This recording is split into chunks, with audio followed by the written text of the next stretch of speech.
प्यारे बच्चों नमस्कार। आज की कक्षा में हम हल करेंगे कक्षा 9वीं के संस्कृत विषय के अर्धवार्षिक परीक्षा के प्रश्न पत्र को हल करेंगे। तो इसमें देखिए प्रश्न नंबर 1 से 10 तक जो है वो हमें शुद्ध उत्तर, सही उत्तर के चिन्ह लगाना है सही का। तो इसमें सबसे पहले वसंते सरसा के लसंती, वसंत ऋतु में रस से युक्त या हरे भरे जो है क्या होते हैं, तो विशाला, कराला, मसाला और रसाला। तो इसका उत्तर आएगा रसाला यानी आम। इसके बाद देखिए तवाकरण्य इति पदे क संधि विच्छेदम, तवाकरण्य पद में कौन सा इसका संधि विच्छेद कौन सा है इसमें से, इसे तव प्लस आकरण्य। इसके बाद प्रश्न नंबर 3 को देखिए लुब्धस्य बालिका कस्य फलम प्राप्तम, लोभी बालिका ने किसके फल को प्राप्त कर लिया था, तो इसका उत्तर आएगा लोभस्य, लोभ के फल को। सूर्यास्त इति पदस्य विलोम पदम, सूर्यास्त का विलोम पद क्या होगा, सूर्योदय, इसमें जो है मात्रा ह्रस्व है ये नहीं होगा, सूर्योदय होगा, ये 2 नंबर ऑप्शन इसका सही है। इसके बाद प्रश्न नंबर 5 घटान कै रचयति, तो इसका उत्तर आएगा कुंभकार है, कुम्हार। इसके बाद सहैति उपपदे उपदयोगे का विभक्ति, तो सह के साथ विभक्ति आती है हमेशा ही तृतीया। इसी प्रकार से आगे जो है प्रश्न नंबर 7 देखिए आप। 7 नंबर प्रश्न में अस्मिन संसारे कै अनस्वर है, इस संसार में नष्ट नहीं होने वाला या अनवरत रहने वाली वस्तु क्या है, तो वो है परोपकार है, परोपकार। इंद्र इति पदस्य प्रायपदम, इंद्र का प्रायवाची शब्द होता है शक्र है। और इसके बाद प्रश्न नंबर 9 यत्नेन किम रक्षेत, यत्नपूर्वक किसकी रक्षा करनी चाहिए, वृत्तम यानी चरित्र की। बालक कदा क्रीडितुम आगच्छत, बालक खेलने के लिए कब आया, तो पाठशाला गमन वेलायाम, पाठशाला जाने के समय पर।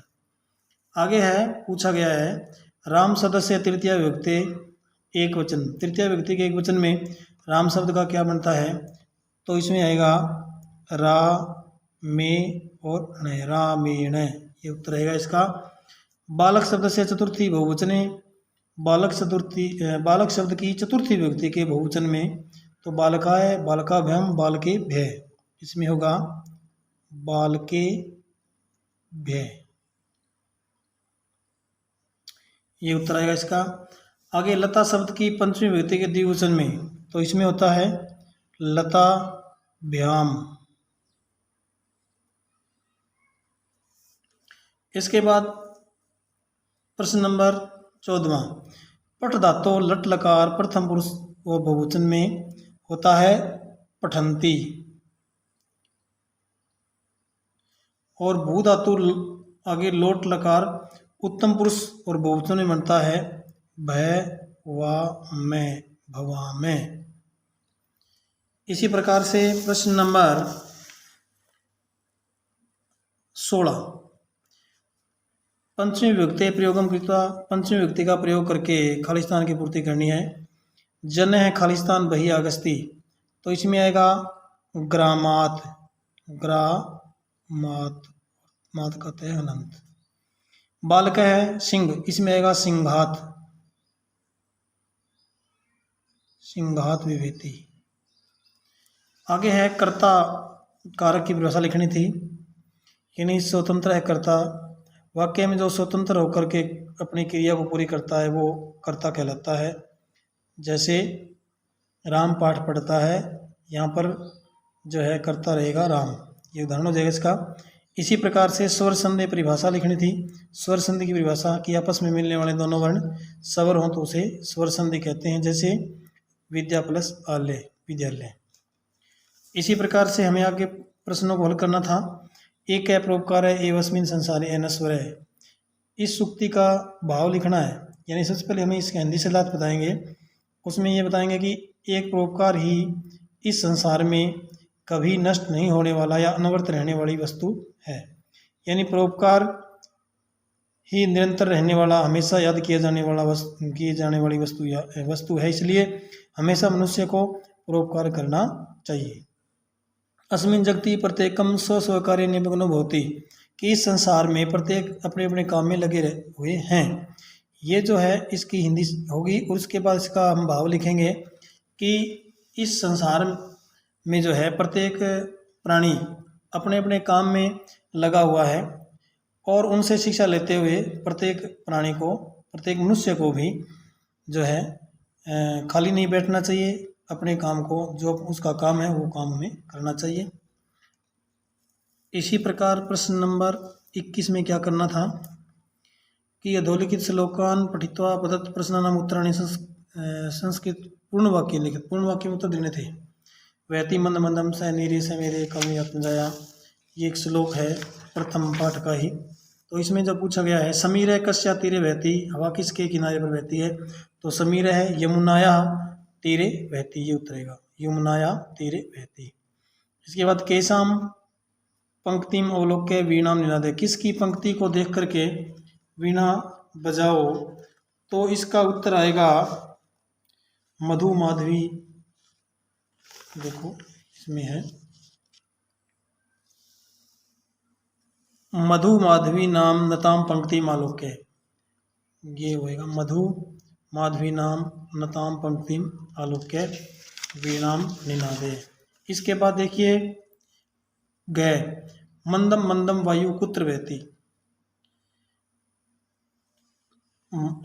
धीरे धीरे जो वायु है वो कहाँ बहती है, तो कालिंदी आत्मजाया सवा नीर तीरे, यमुना के 32 से युक्त किनारों पर धीरे धीरे वह बहती है, ये उतरेगा।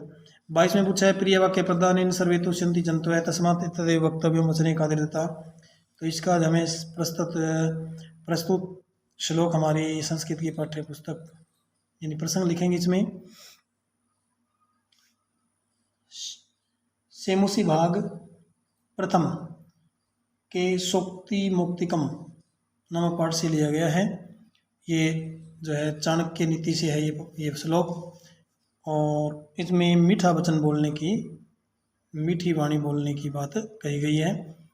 और इसका फैसलार्थ करेंगे हम कि सभी प्राणी जब मधुर वाक्य बोलने से, मीठे वचन बोलने से प्रसन्न होते हैं, तो हमें मीठे वचन ही बोलने चाहिए, और मीठे वचन बोलने से हमें क्या गरीबी आती है। इसके बाद प्रश्न नंबर 23 पूरा कस्मिश्चित ग्रामे एक निर्धना, ये गद्यांश है स्वर्ण काकय, स्वर्ण काकय जो पाठ है उसमें से है। इसी का भी इसी प्रकार से प्रसंग लिखना है कि प्रस्तुत गद्यांश हमारी हिंदी संस्कृत की पाठ्य पुस्तक सेमुसी भाग प्रथम के स्वर्ण काकय नामक पाठ से लिया गया है। और इसमें क्या कहा गया है कि पूरा कस्मिश्चित ग्राम में एक निर्धन वृद्धि ने अवसत स्त्री ने अवसत, पहले किसी गांव में एक निर्धन बुढ़िया स्त्री रहती थी। तस्या चयका दुहिता विनम्रा मनोहरा चयासी, तो उसकी एक बेटी थी जो विनम्र और मनोहर थी। एकदा माता स्थाल्याम तरुणा नक्षिप्य पुत्री मादिशत, एक बार माता ने थाली में चावल डाल करके पुत्री को आदेश दिया। सूर्या तपे तरुणलान खगे व्योरक्ष, सूर्य की धूप में चावलों से पक्षियों से इसकी चावलों की रक्षा करो। किंचित कालानंतरम, कुछ समय के बाद एको विचित्र का कैसे मुड़िए तस्या समीपम अगच्छत, एक बार जो है कुछ समय के बाद एक विचित्र कुआ जो है उड़ करके उसके पास आकर के बैठ गया।